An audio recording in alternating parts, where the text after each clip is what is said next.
سید عمر فاروق رضی اللہ عنہ کے ذات گرامی کے تعلق سے ارشاد کرتے ہیں، حضرت عمر فاروق رضی اللہ عنہ اسلام لانے سے پہلے بہت تھوڑی سی جماعت مسلمان ہوئی تھی۔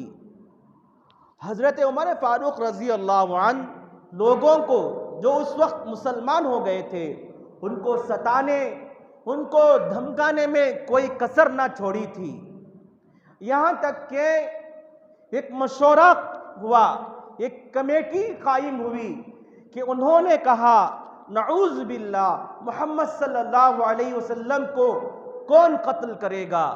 تو حضرت عمر نے کہا میں قتل کروں گا۔ سب نے کہا ہاں تم ہی اس کے حقدار ہو، تم ہی یہ کام کر سکتے ہو۔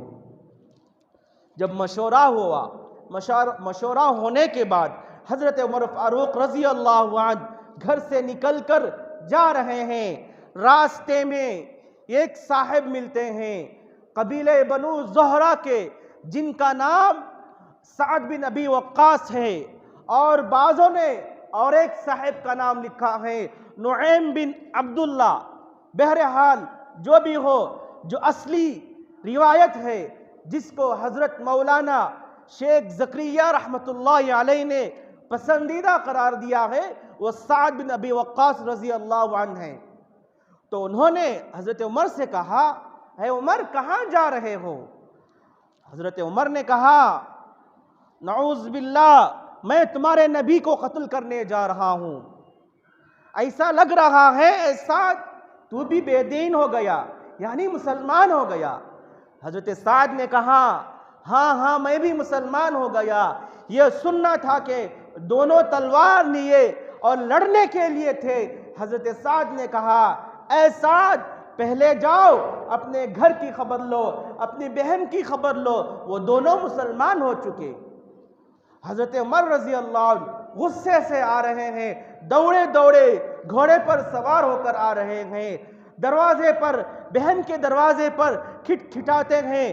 حضرت عمر کے آنے کے ڈر کی وجہ سے حضرت خباب بن ارت رضی اللہ عنہ جو حضرت عمر کے بہن اور ان کے بہنوی کو کلمہ پڑھا رہے تھے، قرآن پڑھا رہے تھے، ان کے آنے کی ڈر کی وجہ سے حضرت عمر رضی اللہ عنہ چار پائی کے نیچے، ہمارے زمانے کے اعتبار سے پلنگ کے نیچے جا کر چھپ گئے۔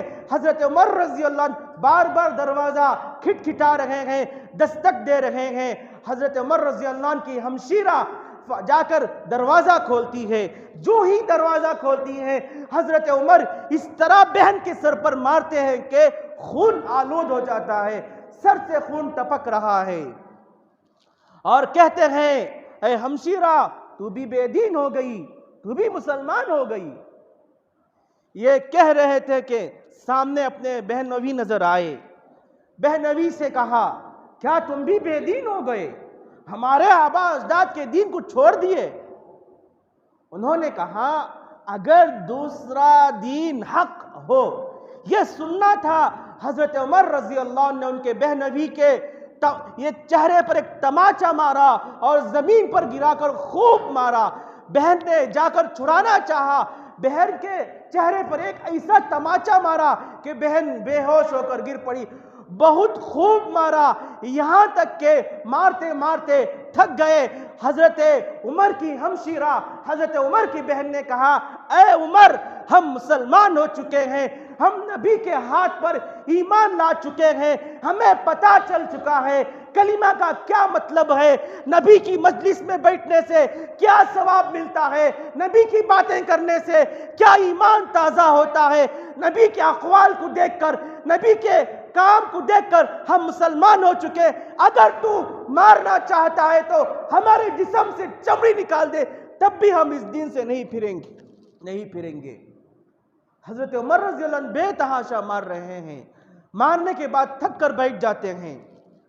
اب بیٹھ جاتے ہیں، دیکھتے ہیں کہ ایک پرچہ جو پہلے زمانے میں پیپر نہیں تھا، چمڑے پر لکھتے تھے، صحیفے لکھتے تھے، قرآن مجید کی آیت لکھتے تھے، وہ صحیفہ حضرت خباب بن ارت رضی اللہ عنہ حضرت عمر کے آنے کی وجہ سے، ڈر کی وجہ سے وہیں چھوڑ کر چلے گئے تھے۔ حضرت عمر کی نظر اس پر پڑتی ہے، حضرت عمر اسے چھونا چاہتے ہیں، بہن نے کہا اے بہن، اے عمر، اے بھائی، آپ اس کو نہیں چھو سکتے، آپ ناپاک ہیں، آپ غسل کر کے آئیں۔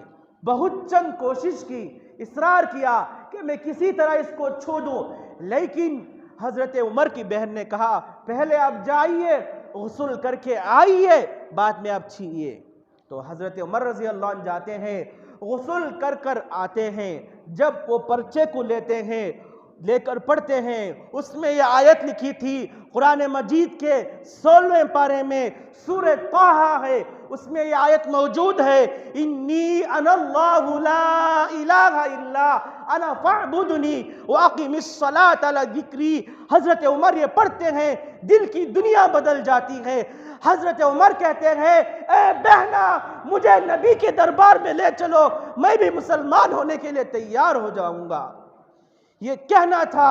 حضرت خباب بن ارت رضی اللہ عنہ جو وہاں چھپے تھے، وہ آئے اور کہا اے عمر رضی اللہ عنہ، اللہ کے نبی صلی اللہ علیہ وسلم پنچمبے کے دن، فارسی کا لفظ ہے پنچمبا، یعنی جمعرات کے دن تمہارے لیے دعا فرمائی، اللہم اعز الاسلام باحب ہذین الرجلین الیک بابی جہل او بعمر بن الخطاب رضی اللہ عنہ۔ اے عمر، آپ صلی اللہ علیہ وسلم نے پنچمبے کے دن یہ دعا فرمائی تھی، اے اللہ، ابو جہل کے ذریعے یا عمر بن خطاب کے ذریعے اسلام کو غلبہ عطا فرما۔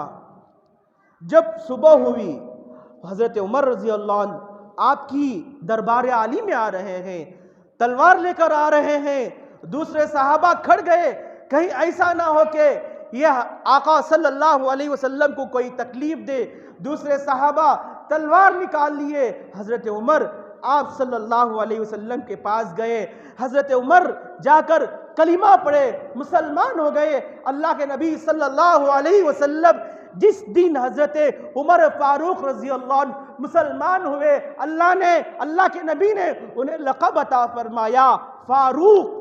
فاروق کے معنی آتے ہیں دو چیزوں میں حصہ تقسیم کرنے والا، صحیح راستہ کون سا ہے، غلط راستہ کون سا ہے۔ غرض دوستو، حضرت عمر رضی اللہ عنہ جو آقا کو قتل کرنے کے لیے نکلا تھا، آقا کی مجلس میں گیا، اللہ اس کی دل کی دنیا بدل دی۔ آج بھی دوستو ہمارے نبی کے ہم پر بہت سارے احسانات ہیں، نبی کے طریقے پر آؤ، رسول کے طریقے پر آؤ، شریعت کے طریقے پر آؤ، قرآنی تعلیمات کی طرف آؤ، آپ کی زندگی بھی بدل جائے گی۔ جو شخص نبی کو قتل کرنے گیا تھا، اللہ اسے اسلام کی دولت سے مالا مال کیا۔ آپ بھی اگر صحیح معنی میں، صحیح طریقے میں نبی کے احکامات کی طرف آئیں گے، رسول کی تعلیمات کی طرف آئیں گے، اللہ آپ کی دل کی دنیا بھی بدل دیں گے۔ غرض دوستو، حضرت عمر فاروق رضی اللہ عنہ جب مسلمان ہو گئے، یہ مختصر سی جماعت تھی، کفار مکہ بہت سارے تھے۔ حضرت عمر فاروق رضی اللہ عنہ نے جا کر کعبے میں اعلان کیا، ہے کوئی جو مجھ سے مخاطبہ کرے، جو کوئی مجھ سے مقابلہ کرے، میں مسلمان ہو گیا، میں کلمہ پڑھتا ہوں۔ یہ بولا تھا کہ کفار کے جو دوسرے احباب تھے وہ آ کر حضرت عمر رضی اللہ عنہ کے اوپر وار کرنے لگے۔ ایک صاحب تھے سہل ابن وائل، وہ آئے، حضرت عمر رضی اللہ عنہ کو بچا کر لے گئے۔ جیسے ہی حضرت عمر فاروق رضی اللہ عنہ مسلمان ہوئے دوستو، اللہ تبارک و تعالیٰ نے مسلمانوں کو یہ کھلم کھلی آزادی دلوائی کہ سب سے پہلے مسلمانوں نے کعبے میں جا کر نماز پڑھی۔ حضرت عبداللہ بن نعیم رضی اللہ عنہ فرماتے ہیں، حضرت عمر رضی اللہ عنہ کا مسلمان ہو جانا گویا کہ مسلمانوں کی فتح تھی، اور ان کا ہجرت کرنا مسلمانوں کے لیے مدد تھی، اور ان کی خلافت جو تھی مسلمانوں کے لیے رحمت تھی۔